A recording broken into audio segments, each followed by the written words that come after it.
तो कह रहे हैं कि इससे पहले कि ये किराए का मकान छोड़ना पड़े, उससे पहले समझ लो कि करना क्या है। दो ही ऑप्शन है आपके पास, या तो आपको पता हो कि जब शरीर छोड़ना होता है तो करना क्या होता है, या फिर जिसका ये शरीर है वो जबरदस्ती लेके जाएगा। तो तुम्हारे पास केवल दो ऑप्शन है। जैसे एक तैराक है, वो किसी को तैरना सिखा दे, आपने तैरना सीख लिया तैराक से। अब आपके पास हमेशा दो ही ऑप्शन है, हर इंसान के पास दो ऑप्शन है। जब भी पानी में गिरेगा या तो डूबेगा या तैरेगा। अब आपने तैरना सीख लिया, लेकिन आपका एक मित्र है जिसने तैरना नहीं सीखा। अब दोनों जा रहे हैं, अपना मस्ती में जा रहे हैं दोनों। उन दोनों को नहीं पता क्या होने वाला है, अपना मस्ती में जा रहे हैं। एक पुल के ऊपर चले, लकड़ी का पुल था बेचारा, जर्जर पुराना सा। जैसे पुल के ऊपर दोनों खड़े हुए, वो लकड़ी का फट्टा टूट गया, दोनों गिरे पानी में। पानी बहुत गहरा है। अब जिसको तो तैरना नहीं आता था वो तो लगा डुबकियां खाने, और जिसने तैरना सीख लिया था उसको पानी डुबा भी नहीं पाया। पानी एक ही है दोनों के लिए, गहराई उतनी है दोनों के लिए, बहाव उतना ही है दोनों के लिए, लेकिन एक डूब रहा है और एक तैर रहा है। कारण क्या है? कारण है ज्ञान। जिसने तैरने का ज्ञान सीख लिया, पानी उसको डुबा नहीं पाया, और जिसने नहीं सीखा वो बेचारा बेमौत मारा गया। बेमौत, पानी में डूबने वाले बेमौत ही मरते हैं। ना तो कोई बीमारी हुई, ना कोई एक्सीडेंट हुआ, ना कोई चोट लगी, बेचारा इसलिए डूब गया, तैरना नहीं आता था। कितना सिंपल। जो लोग डूब के मरते हैं उनके लिए एक अलग से तरस आता है कि बताओ, एक छोटी सी चीज नहीं कर सकता था जीवन में। अरे 5-10 दिन किसी तालाब में जाके बच्चों के साथ ही खेलता, तैरना सीख लेता तो कम से कम जान तो बच जाती। इतना पढ़ लिया, इतना लिख लिया, डॉक्टर बन गया, सब कुछ हो गया, लेकिन एक छोटी सी गलती की तैरना नहीं आता, मौत का कारण बन गई। अब हमारे लिए क्या शिक्षा है इसमें कि हम भी अपने दोस्त के साथ चल रहे हैं जिसको तैरना नहीं आता। यानी जो आत्मज्ञान में हैं वो उन लोगों के साथ रह रहे हैं जिनको आत्मज्ञान की एबीसीडी भी नहीं पता। मृत्यु दोनों की आएगी। एक समय ऐसा आएगा मानो हार्ट अटैक आ गया, दोनों को आ गया। तो जब अज्ञानी जीव को अटैक आएगा तब वो तड़पेगा, रोएगा, चीखेगा, चिल्लाएगा, बचाव बचाव करेगा, हॉस्पिटल की तरफ भागेगा। लेकिन जब आत्मज्ञानी को अटैक आएगा तब उसको पता है मैंने क्या करना है। उसके पास एक विधि है जो उसके गुरु ने उसे समझा रखी है कि बेटा जब भी शरीर छूटे तो करना क्या है। अगर वो विधि तुम्हारे पास है तो मृत्यु तुम्हारा कुछ बिगाड़ ही नहीं सकती। क्यों? क्योंकि तुम्हें मृत्यु आ ही नहीं सकती, क्योंकि तुम शरीर हो ही नहीं। कौन हो तुम? आत्मा। जब हम आत्मा हैं तो फिर मृत्यु किस चिड़िया का नाम है भाई? और किसको मारेगी ये? आत्मा को ना तो कोई शस्त्र काट सकता है, ना अग्नि जला सकती है, ना वायु सुखा सकती है, ना जल भिगो सकता है। तो मृत्यु कैसे मारेगी इसे? इसको नहीं मार सकती। किसको मारेगी? शरीर को मारेगी, और किसी का शरीर नहीं बचेगा, किसी का भी नहीं। भगवानों का शरीर नहीं बचा। कृष्ण जी के पैर में क्या लगा था? तीर लगा था। तब उनका शरीर छूटा, शरीर की मृत्यु हो गई। पैर में तीर लगा शरीर के, कृष्ण जी के नहीं लगा। कृष्ण जी शरीर नहीं है कि कोई सोचे कृष्ण जी शरीर है और कृष्ण जी के पैर में तीर लग गया, कृष्ण जी की मृत्यु हो गई। बताओ, भगवान ही मार दिया इन लोगों ने। कि भगवान की मृत्यु कैसे हो? भगवान भी मरता है कभी क्या? वो कभी नहीं मर सकते। और वही नहीं, हम भी कभी नहीं मर सकते। कबीर साहब समझा रहे हैं, अरे हम ना मरे ब संसारा, और हमको मिला जियावन हारा।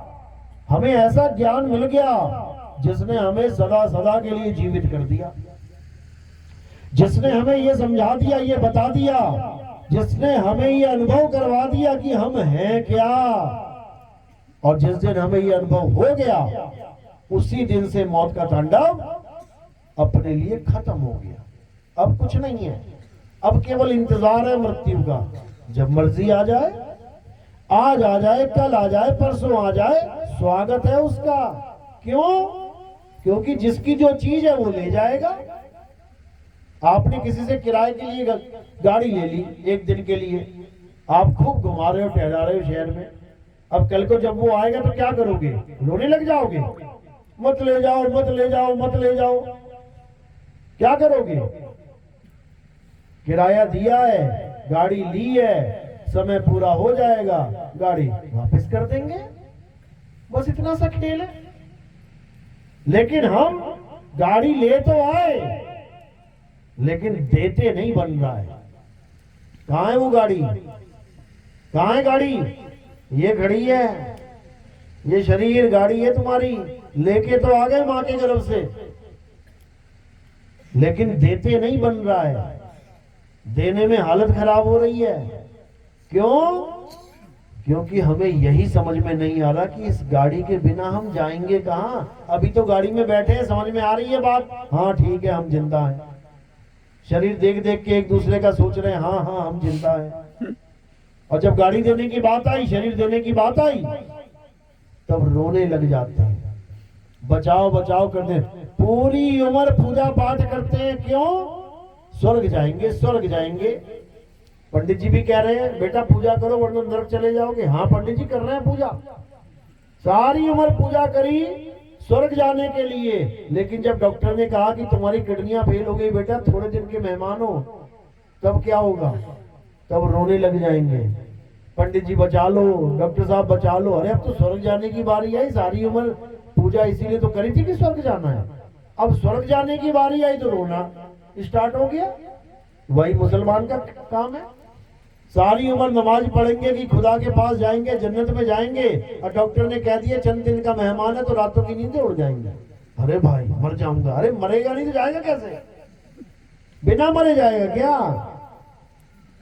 मर के ही जाना पड़ेगा वहां पे। लेकिन अज्ञानी मरेगा, ज्ञानी नहीं मरता कभी। ज्ञानी के पास क्या है? आत्म ज्ञान। उसके पास आत्म ज्ञान है। उसको मृत्यु मार ही नहीं सकती, क्योंकि उसको पता है जब इस गाड़ी का मालिक आएगा और कहेगा भैया गाड़ी वापस कर, हमने ऐसे करके उसको पकड़ा देनी है। बस इतना सा खेल है। लेकिन ना समझने के कारण दुर्दशा हो जाती है, दुर्दशा। मरते मरते लोग रोते हैं, चीखते हैं, चिल्लाते हैं, गिड़गिड़ाते हैं। उनको देख के सामने वाले की हालत खराब होने लग जाती है। लेकिन जो आत्मज्ञानी होते हैं वो क्या करते हैं? कहते हैं जिस मरने से जग डरे, मेरे मन आनंद, और मरने पर ही पाइए पूर्ण परमानंद। मरता मरता जग मुआ, और मरना जाने ना कोई, ऐसी मरनी जो मरे, अब पहर न मरना हो। कहते हैं जब आत्मज्ञानी शरीर को छोड़ता है, अपने निज आनंद में छोड़ता है वो, अपने निज आनंद में, अपने आनंद में। और अपने आनंद का नाम क्या है? सतचित आनंद।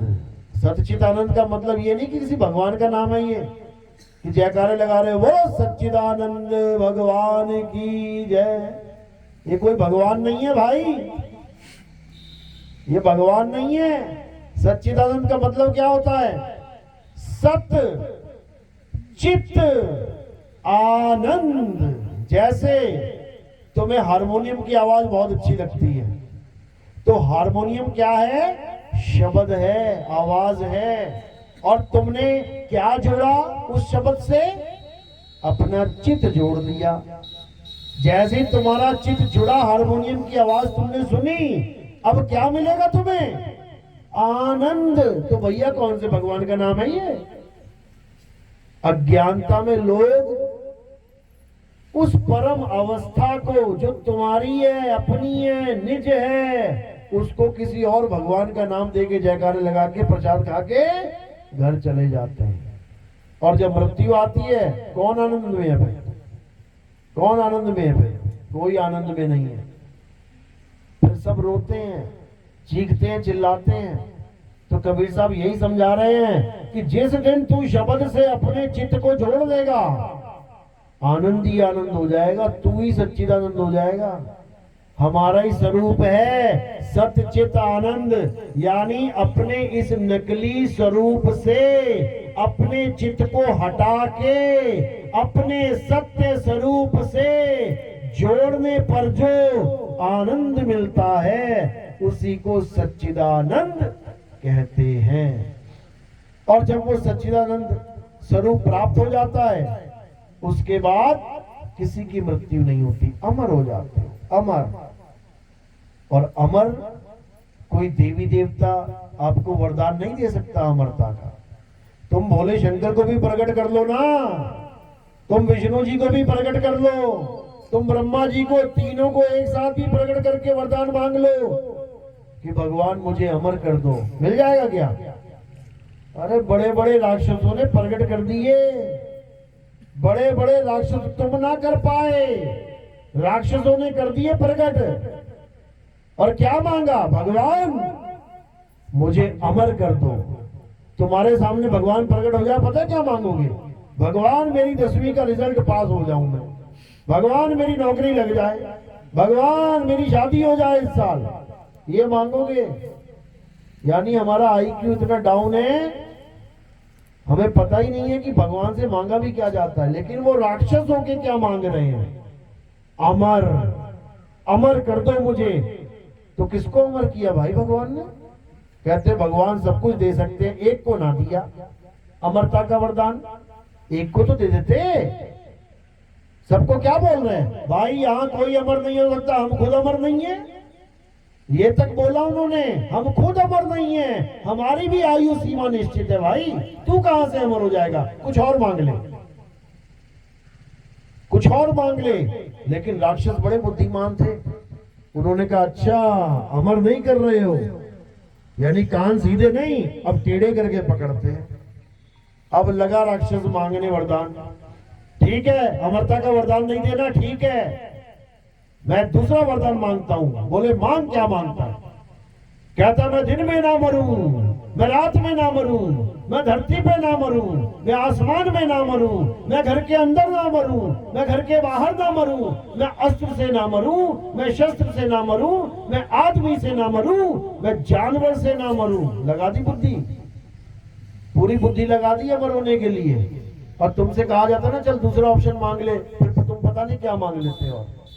लेकिन राक्षस बहुत होशियार थे, हमने बना दिया उनको राक्षस। अभी तुम्हें पता नहीं है कि राक्षसों के पास विद्या क्या क्या थी।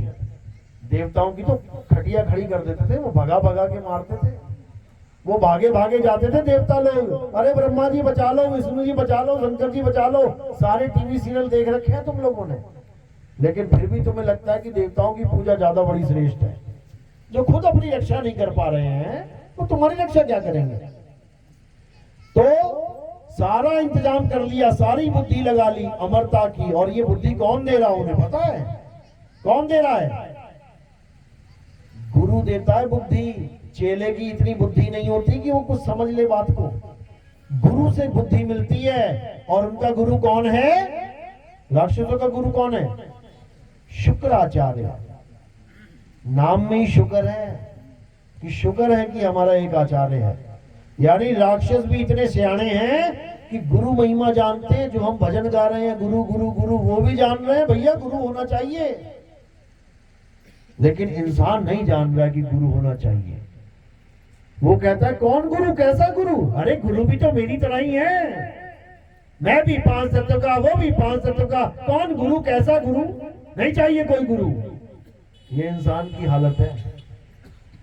लेकिन कबीर साहब समझा रहे हैं, गुरु की महिमा गा रहे हैं। गुरु गोविंद दोनों खड़े और काके लागू पाए, बलिहारी गुरु आपने गोविंदियो बताए। कहते हैं वो परमात्मा भी उसकी मदद नहीं करता जो गुरु धारण नहीं करता। सारा ज्ञान आपके अंदर है, हीरे के अंदर ही चमक है, लेकिन जब तक जौहरी के हाथ में हीरा ना आ जाए ना, और वो उसको अच्छे से तराश ना दे, कौड़ियों के भाव जाता है वो। और जिस जौहरी ने तराश दिया हीरा, फिर वो अनमोल हो जाता है। समझ लो, सारा ज्ञान आपके पास है, यहां तक कि आत्म तत्व भी आपके पास है, लेकिन फिर भी 184 भुगत रहे हैं सारे। जन्मों जन्म बीत गए, युगों युग बीत गए, आज भी यहीं बैठे हुए सारे। क्यों? कारण क्या है? परमात्मा को दया नहीं आ रही कि इतने 184 में भटका दिया हमें, भटक भटक के मर मर के जन्म जन्म के फिर बैठे हैं, फिर मर जाएंगे। मिल क्यों नहीं जाता? नहीं मिलेगा। उसने नियम ये बना रखा है कि जब तक कोई गुरु धारण ना करे, तब तक उसको मैं प्राप्त होने वाला नहीं हूं। ये उसका नियम है और वो नियम नहीं तोड़ता। वो नियम नहीं तोड़ता। जैसे संविधान का नियम है ना, नियम नहीं टूटेगा। चाहे जज के पिताजी ने कत्ल क्यों ना किया हो, तो वहां पे जज का पिता नहीं ट्रीट किया जाएगा, वहां पर कातिल ट्रीट किया जाएगा।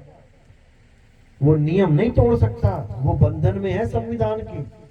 इसी प्रकार परमात्मा ने भी ये संविधान बना रखा है। संविधान यानी संविधान, सम यानी सबके लिए समान, सबके लिए समान विधान है कि जो गुरु धारण नहीं करेगा वो जन्मेगा, मरेगा, धक्के खाएगा। यहां तक कि राम जी और कृष्ण जी, जिनको भगवान मानते हैं सब, उन्होंने भी गुरु धारण कर रखा है। और जो राम और कृष्ण जी को मानते हैं वो कहते हैं हमें क्या जरूरत है गुरु की? अरे तुम्हारे भगवान जी ने गुरु धारण कर रखा है, उनको क्या जरूरत थी भाई? राम जी ने वशिष्ठ को गुरु बनाया, कृष्ण जी ने संदीपन जी को गुरु बनाया, उनको क्या जरूरत थी? वो तो खुद ही बैकुंठ में बैठे हुए हैं, ना भी बनाएंगे तब भी लीला करके बैकुंठ चले जाएंगे। गुरु की क्या जरूरत है? गुरु की जरूरत इसलिए है क्योंकि उन्हें भी मुक्ति चाहिए मेरे भाई। ब्रह्मा विष्णु महेश जी को भी मुक्ति चाहिए, इसलिए गुरु धारण करके बैठे हैं। उनके पास भी मुक्ति नहीं है। क्यों मुक्ति नहीं है? कारण क्या है? क्योंकि ब्रह्मा जी, विष्णु जी, महेश जी को जो कार्य सौंपा गया है, क्या कार्य उनका? हे ब्रह्मा तुम सृष्टि रचना करो, हे विष्णु तुम सृष्टि का पालन करो, हे शंकर तुम सृष्टि का नाश करो। ये तीनों काम मिले हुए तीनों को। अब इनमें से अगर एक की भी मुक्ति हो जाए, मुक्ति का मतलब होता है काम धाम छोड़ के मुक्त अवस्था में आ जाना, तो सृष्टि चलेगी क्या? चलेगी सृष्टि? ये खत्म हो जाएगी। ब्रह्मा जी पैदा ही ना करें सृष्टि में, बच्चे ही पैदा ना करें, तो कैसे चलेगी भाई? चलो बच्चे पैदा कर दिए ब्रह्मा जी ने, विष्णु जी पालन ना करें, खाने को एक दाना ना मिले, तो क्या होगा? पैदा होते रहेंगे, भूख के मारे मरते रहेंगे। चलो ब्रह्मा और विष्णु जी ने दोनों जी काम कर दिया, पैदा भी कर दिया, पाल भी दिया, वो संगार ही ना हो, तो क्या होगा? भगदड़ मच जाएगी। इसलिए ये तीनों ही कार्य बहुत जरूरी है सृष्टि में। और ये तीनों कार्य को करने वाले कौन हैं? ब्रह्मा जी, विष्णु जी और महेश जी। तो इनकी मुक्ति नहीं हुई है, समझ लो इस बात को। और ना ये किसी को मुक्ति दे सकते हैं, क्योंकि इनका काम ही जन्म मरण करना है। मुक्ति किसको देंगे ये? मुक्ति देने का काम किसका है? केवल एक है जो मुक्ति दे सकता है। वो कौन है? वो है परम पिता परमात्मा जो सबका पिता है, जिसका कोई और पिता नहीं है, सबका पिता है वो, वही मुक्ति दे सकता है केवल। उसी को संतों की भाषा में शब्द गुरु कहते हैं। शब्द गुरु सुरत धुन चेला, यानी जब हम शब्द गुरु के चेले बन जाएंगे गुरु से ज्ञान प्राप्त करके, तब शब्द गुरु हमारी पूरी जिम्मेदारी ले लेगा, पूरी जिम्मेदारी। यानी अब तुम्हें वो 84 में जाने नहीं देगा, लेकिन कब? जब तुम मर्यादा में रहोगे। तो साहिब क्या समझा रहे हैं? अरे गुरु को सिर पे रखिए और चलिए आज्ञा माही, और कहे कबीर दास को ये 3 लोक भय नहीं। कहते हैं तुमने गुरु धारण कर लिया लेकिन तुम मर्यादा में नहीं चले, बेटा कुछ नहीं मिलेगा। धक्के 84 के धक्के मिलेंगे। जैसे तुमने बच्चा तो पैदा कर लिया, सबने किया है, लेकिन बच्चे ने नाक में दम कर दिया बाप के। दुनिया भर का गांजा, दुनिया भर का दारू, चिलम, जुए का अड्डा बना दिया घर को, तो बाप भी देखेगा कि यार कैसा कपूत पैदा कर दिया ये मैंने। तो बाप क्या करेगा फिर? सारी प्रॉपर्टी से बेदखल। अब वो कितना ही चीखे मारते रहे, मैं तेरा बेटा हूं, मैं तेरी प्रॉपर्टी का वारिस हूं, तेरी प्रॉपर्टी मुझे ही मिलनी चाहिए, मैं इकलौता बेटा हूं। मिलेगी क्या? मिलेगी? बस ऐसे ही चीखे मारेंगे अंत समय में कि मैं भी शब्द गुरु का चेला हूं, मेरी भी मुक्ति होगी। बेटा मर्यादा तोड़ी है तूने और जिसने मर्यादा तोड़ दी उसका शब्द गुरु से कोई कनेक्शन नहीं है, नहीं है। समझ लो, सबका बाप है वो, लेकिन उसने जो मर्यादा बनाई है वो तोड़ेंगे तो फिर वो किसी का नहीं है, वो सबसे अलग है। इसलिए साहिब ने कहा, कहें कबीर सुनो भाई साधो, साहिब जैसे को तैसा है। अगर तुम मर्यादा में रहोगे तुम्हारा बाप बन के रहेगा वो, और अगर तुमने घर को जुआ खाना बना दिया, नशेड़ी का अड्डा बना दिया, तो लट भी है उसके पास, फिर वो भी जानता है कि कैसे ठीक किया जाता है। जो पैदा करना जानता है वो फिर ठीक करना भी जानता है। तो इसीलिए गुरु की महिमा है, गुरु धारण करना जरूरी है। कहते हैं बिन गुरु पढ़े जो वेद पुराना, और सार ना जाने रहे अज्ञाना।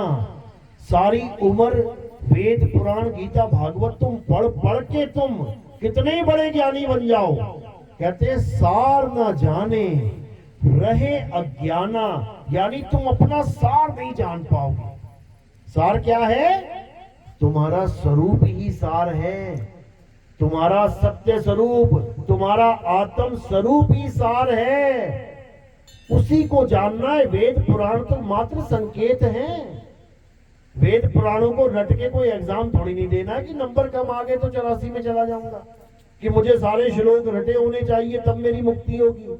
अरे पोथी पढ़ पढ़ जगमुआ, और भयो न पंडित कोई, एक है आखर पीव का, पढ़े सो पंडित होए। केवल एक अक्षर की पढ़ाई है कबीर पंथ में, ये एक अक्षर ही समझ में नहीं आ रहा किसी को। साहिब समझा रहे हैं, इस एक अक्षर को जिसने जान लिया उसकी 101% मुक्ति हो जाएगी। और जो 52 अक्षर पढ़ पढ़ के गुण गुण के सारा समय जीवन बर्बाद करके चले जाते हैं, वो 84 के ढोर हैं, वो 84 में जाएंगे। तो साहिब समझा रहे हैं, 52 अक्षर जोरे आन, सक्या न अक्षर एक पहचान। बस एक अक्षर की बात है, ये सारा संसार एक हो जाएगा अगर उस एक अक्षर को जान ले। हिंदू जान ले, मुसलमान जान ले, सिख जान ले, ईसाई जान ले, सारे एक हो जाएंगे। अलग क्यों हो गए? इन्हीं अक्षरों की वजह से। हिंदू को कौन सा अक्षर प्यारा है? राम, कृष्ण, सीता, हनुमान, ये वाले अक्षर प्यारे हैं हिंदू को। मुसलमान को अल्लाह, खुदा, रब्बुल आलमीन, क्या है ये? अक्षर ही तो हैं। हिंदू भी अक्षरों में, मुसलमान भी अक्षरों में, सिख भी अक्षरों में। उसका कौन सा अक्षर है सबसे प्रिय? वाहे गुरु, क्या है ये? अक्षर ही हैं। हिंदू अपने अक्षरों को पकड़ के बैठा है, मुसलमान अपने अक्षरों को पकड़ के बैठा है, सिख अपने अक्षरों को पकड़ के बैठ गया, ईसाई अपने अक्षरों को पकड़ के बैठ गया। पकड़ सबने ही अक्षर रखे हैं, लेकिन ये अक्षर एक दूसरे से अलग करने वाले हैं। क्यों? क्योंकि ये 52 अक्षर हैं। ये 52 अक्षर सबको अलग करने में सबसे बड़ा रोल निभाते हैं, और सबको एक करने में वो एक अक्षर सबको एक करने में अहम भूमिका निभाएगा। और वो एक अक्षर क्या है? वो आपकी आत्मा है। और ये 52 अक्षर कहां से पैदा होते हैं? इसी आत्म तत्व से पैदा होते हैं। ये सारे अक्षर कहां से निकल रहे हैं? ये आत्म तत्व की वजह से निकल रहे हैं। आत्म तत्व शरीर से अलग तो सारे अक्षर खत्म। अब बोल के दिखाओ जय श्री राम। मुर्दे से बुलवाओ अल्लाहू अकबर। सिख से मुर्दा है उससे बुलवा, बोल भैया वाहेगुरु। कोई ईसाई है उससे बोल जरा गॉड यीशु मसीह। क्या बोलता है? बोल के दिखा। कोई ना बोल पा रहा है। क्यों? क्योंकि वो एक अक्षर शरीर से जुदा हो गया। वही है एक अक्षर, और उसी को आत्मा कहते हैं। आत्मा अक्षर का मतलब क्या होता है? जब हम इसका संधि विच्छेद करेंगे तो आता है आ प्लस शर। शर यानी नाशवान। कोई भी चीज है जो नाशवान है वो शर है। उसके आगे आ लगा दिया, अब क्या बन गया? अक्षर यानी अविनाशी। तो कौन है अविनाशी? सारे संसार में नजर घुमा के देख लो, जो चीज तुम्हें दिखाई दे रही है, क्या तुम उसको अविनाशी कह सकते हो? कोई भी ले लो, ये काया ले लो, ये पेड़ पौधे ले लो, ये जानवर ले लो, ये धरती आसमान जो भी दिख रहा है, ये सब नाशवान है। तो अविनाशी क्या है? अविनाशी केवल आत्मा है। उसी को अक्षर बोला गया है। तो कबीर साहब ने समझाया, नहीं कबीर नहीं धर्मदासा, अक्षर एक सब घट ही निवासा। वाही को सतपुरुष कहिए और आदि अंत अक्षर गह रहिए। ये कबीर साहब की मूल वाणी है। क्या समझा रहे हैं? कह रहे नहीं कबीर नहीं धर्मदासा, यानी जो हमें शरीर दिखाई दे रहे हैं ये वो असली चीज नहीं है। असली क्या है? नहीं कबीर नहीं धर्मदासा, अक्षर एक सब घट ही निवासा। सब घटों में जो विराजमान आत्म तत्व है वही है असली अक्षर। उसी को जानना है। कोई हिंदू है, हिंदू होके जान ले। कोई मुसलमान है, मुसलमान होके जान ले। कोई सिख है, ईसाई है, तो सिख ईसाई होके जान ले। जानना किसे है? अपनी आत्मा को जानना है। जैसे प्यास लगी हिंदू को, प्यास लगी मुसलमान को, प्यास लगी सिख को, प्यास लगी ईसाई को। अरे प्यास लगी जो किसी धर्म का भी नहीं है, तो क्या पिएंगे? वो एक ही चीज पिएंगे, और वो है पानी। अब उस पानी के नाम बहुत सारे रख लिए। हिंदुओं ने कुछ रख लिया, अंग्रेजों ने कुछ रख लिया, अरब देश में मुसलमानों ने कुछ रख लिया, जापान वालों ने कुछ रख लिया, चाइना वालों ने कुछ रख लिया, इटली वालों ने कुछ रख लिया, मॉरिशस वालों ने कुछ रख लिया, मोरक्को वालों ने 195 देशों में 195 नाम रख लिए पानी के अलग अलग। लेकिन जब प्यास लगती है तो क्या करते हैं? सारे नाम साइड में कर देते हैं और क्या करते हैं? उस एक तत्व को ग्रहण करते हैं, पीते हैं। ऐसा नहीं है कि हिंदू को प्यास लगी तो जपेगा पानी पानी पानी पानी पानी, और अंग्रेज को प्यास लगी तो कहेगा वाटर वाटर वाटर वाटर। ऐसा नहीं है। अगर पानी पानी वाटर वाटर जपने लग जाएगा तो थोड़ा बहुत जो गला गीला है ना वो भी सूख जाएगा और ज्यादा प्यास लग जाएगी। पानी पानी बोल के और प्यासा मरेगा। तो क्या करना है? पानी पानी जपना छोड़ना है। और क्या करना है? पानी को ढूंढना है। पानी है कहां? मटके में है, फ्रिज में है, बोतल में है। अरे कहां रखा है पानी? भैया पानी दे दो। कहने का मतलब वो एक अक्षर यानी वो एक आत्मा जो सब में विराजमान है उसके ज्ञान को प्राप्त करना है, ना कि उसने जो शरीर धारण कर रखा है उन शरीरों के नाम जपने हैं। आज हम भगवान के नाम पे क्या कर रहे हैं? हिंदू गुरु मिल गया, कहता है राम राम जपो। राम राम है कौन? शरीर। शरीर को राम समझ लिया है। अरे शरीर को चला कौन रहा है? आपके शरीर को कौन चला रहा है? आत्मा। हमारे शरीर को कौन चला रहा है? आत्मा। राम जी के शरीर को कौन चला रहा है? आत्मा। कृष्ण जी के शरीर को कौन चला रहा है? आत्मा। अर्जुन के, भीष्म पितामह के, नकुल के, सहदेव के, सीता के, राधा के, सबके शरीरों को कौन चला रहा है? आत्मा। अब हम आत्मा का तो ज्ञान प्राप्त ना करें, लेकिन आत्मा की वजह से जो शरीर चल रहा है उस शरीर के नाम जपने लग जाएं तो कौन ज्ञानी कहेगा हमें? आपके पास भी आत्मा, मेरे पास भी आत्मा। मैं अगर आपको आपका आत्म ज्ञान दूं, समझ में आता है कि मैंने आपको आत्म ज्ञान दिया, लेकिन मैं अपने शरीर का नाम जपवाने लग जाऊं, जपो नितिन नितिन नितिन नितिन सुबह शाम, तो ये कोई ज्ञान नहीं है भाई। आत्मा ने कई शरीर धारण किए और कई शरीर छोड़ दिए। किस किस का नाम जपोगे? किसके नाम जपोगे? पहला अवतार विष्णु जी का कौन था? मछली अवतार था, मत्स्य अवतार कहते हैं जिसे।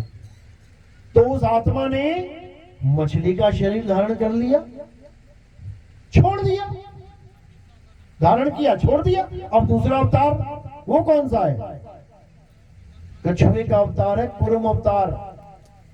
जो समुद्र मंथन हुआ था ना, तो उसी कछुए के पीठ के ऊपर पहाड़ रखा गया था। विष्णु जी का दूसरा अवतार है वो। यानी आत्मा ने इस बार मछली का नाम पकड़ के कछुए का शरीर धारण कर लिया, धारण किया, छोड़ दिया। अब तीसरा अवतार वो कौन था? वराह अवतार। जंगली सुअर का अवतार धारण किया, जिसके आगे 2 दांत लगे होते हैं। उन दांतों के ऊपर क्या रखा? पृथ्वी रखी, और पृथ्वी को बचा के लेके आए। तो उस आत्मा ने अब कौन सा शरीर पकड़ा? वराह का शरीर पकड़ा, छोड़ दिया। अब उसके बाद उसी आत्मा ने नरसिंह का शरीर पकड़ लिया, आधा आदमी आधा जानवर। शरीर पकड़ा, छोड़ दिया। यानी 4 अवतार ऐसे हो गए जो शरीर धारण किया, छोड़ दिया। तुमने एक बार भी नाम नहीं जपा उसका। बता दो किसी ने जपा हो? उसके बाद फिर वामन अवतार धारण किया। उसके बाद फिर परशुराम अवतार धारण किया। एक बार भी तुमने नाम ना जपा होगा।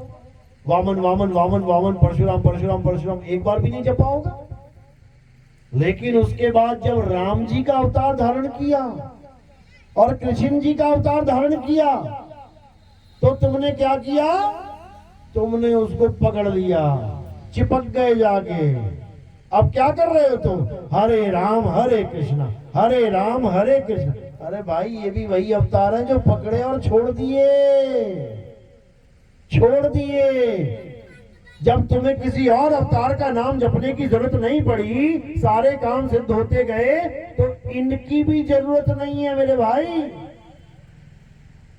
तो जरूरत किसकी है? जरूरत उसकी है जो ये सारे अवतार धारण कर रहा है।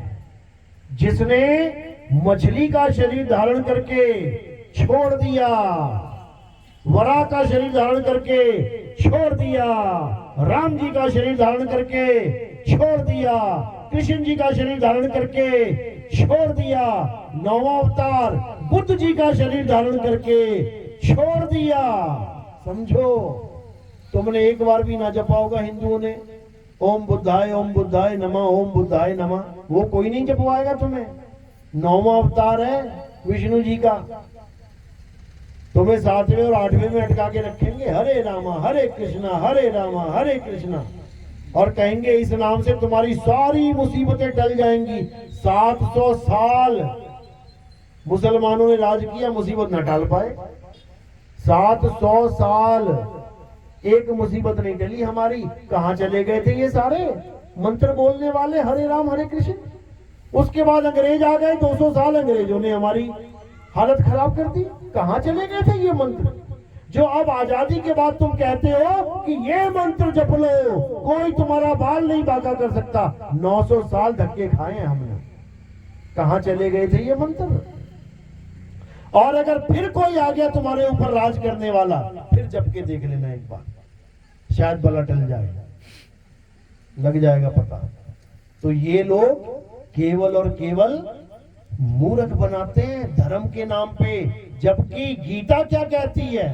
हे अर्जुन, इस दुनिया में केवल एक सत्य है, दो नहीं है कि दो सत्य हैं। इस दुनिया में केवल एक सत्य है, और वो सत्य केवल और केवल आत्मा है। पढ़ो गीता अच्छे से। हे अर्जुन, जो अपनी आत्मा में रमण करते हैं, जो अपनी आत्मा में तृप्त हैं, जो अपनी आत्मा में संतुष्ट हैं, उनके लिए कोई धार्मिक कर्म कर्तव्य लागू ही नहीं होता। वो किसी मंदिर में ना जाए, किसी गुरुद्वारे में ना जाए, किसी चर्च में ना जाए, किसी मस्जिद में ना जाए, तब भी वो सबसे बड़ा धार्मिक, सबसे बड़ा ज्ञानी कहलाएगा। क्यों? क्योंकि उसे आत्मा का ज्ञान प्राप्त हो गया है। बड़े बड़े धुरंधरों को आत्मज्ञान प्राप्त नहीं हुआ। अध्याय 3 17वां श्लोक अच्छे से पढ़ लेना। आजकल तो इंटरनेट का जमाना है, किताब खोलने की भी जरूरत नहीं है। जैसे ही बोलोगे अध्याय 3 17वां श्लोक तुम्हारे सामने आ जाएगा, और फिर देखना कि हमें गीता क्या समझा रही थी और इन लोगों ने हमें क्या समझा दिया। इन लोगों ने हमें 7वें और 8वें अवतार में रोक दिया, जबकि अवतार तो आगे और हैं। 9वां अवतार बुद्ध अवतार है, और 10वां अवतार कल्कि अवतार है। अगर हम मुसीबत में हैं, तो हमें किसका नाम लेना चाहिए? जो गुजर गए या जो आने वाला है? किसका नाम लोगे? तुम्हारे दादाजी, तुम्हारे पिताजी गुजर गए, तुम भी बूढ़े हो गए हो, अब तुम्हारा सहारा कौन बनेगा? जो तुम्हारे बाद आया है, तुम्हारा बेटा तुम्हारा सहारा बनेगा। तुम्हारे पिताजी दादाजी सहारा नहीं बनेंगे, वो तो निकल लिए, चले गए वो तो इसीलिए जो आने वाले हैं कल्कि अवतार, अब उनका नाम जपना शुरू करो, तब कहो कुछ बन जाए तुम्हारा, नहीं तो कुछ बनने वाला नहीं है। राम जी कृष्ण जी के सहारे हम लोग 900 साल गुलामी में जिए हैं। भगत सिंह जैसों ने अपनी शहीदियां दी हैं, तब जाके देश आजाद हुआ है। किसी पंडित जी ने हरे राम हरे कृष्णा करके आजादी नहीं दिलवा दी, समझ लो। और अगर कोई फिर आ गया तुम्हें गुलाम बनाने वाला, तो तुम्हें आत्मनिर्भर होना पड़ेगा, तब गुलामी खत्म होगी। आत्मनिर्भर यानी अपने ऊपर निर्भर होना पड़ेगा, तब तुम उनका सामना कर पाओगे, समझ लो। लेकिन समझ में नहीं आती ये बातें, क्यों? क्योंकि पुरानी इतनी धूल पड़ चुकी है ऊपर कि अब छटने का नाम नहीं ले रही है। इन्हीं नादानियों की वजह से हमने अपने देश की इतनी संपत्ति खोई है कि तुम सोच भी नहीं सकते। तुम्हें पता है हमारा देश सोने की चिड़िया कहलाता था, सुना है ना, सोने की चिड़िया। अब कौन सी चिड़िया बन गया है? अब मिट्टी की चिड़िया भी नहीं रही है, सोने की चिड़िया कहलाता था। गरीब से गरीब आदमी भी सोने की थाली होती थी उसके घर में, चांदी की चम्मच होती थी उसके घर में। घर में छोड़ो, गांव गांव के चौक पे 20-20 किलो 50-50 किलो की सोने की मूर्तियां होती थी भगवानों की, समझ लो। इसीलिए आए सारे लुटेरे भारत में, नहीं तो भारत में क्यों सबने टारगेट बनाया।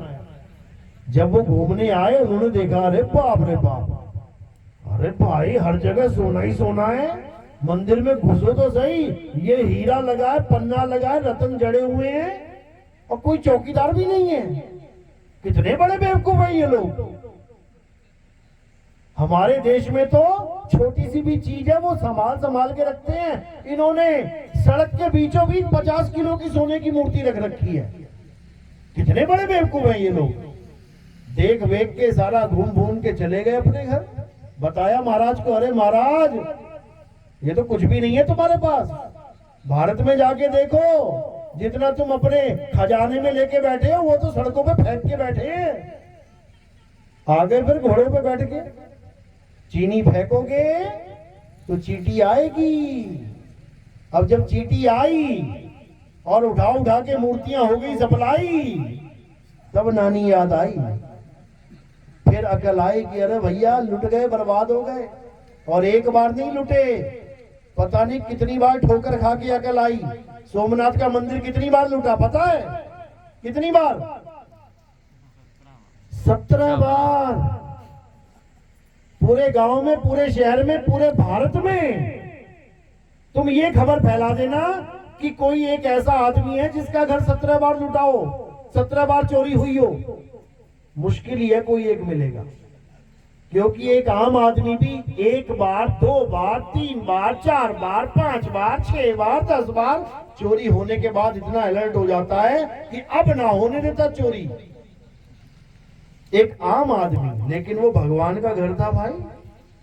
सोमनाथ मंदिर, त्रिकालदर्शी भोले शंकर बैठे हैं अंदर। भगवान शंकर जी का घर कितनी बार लुट गया? 17 बार। क्यों लुटा 17 बार? कारण क्या था?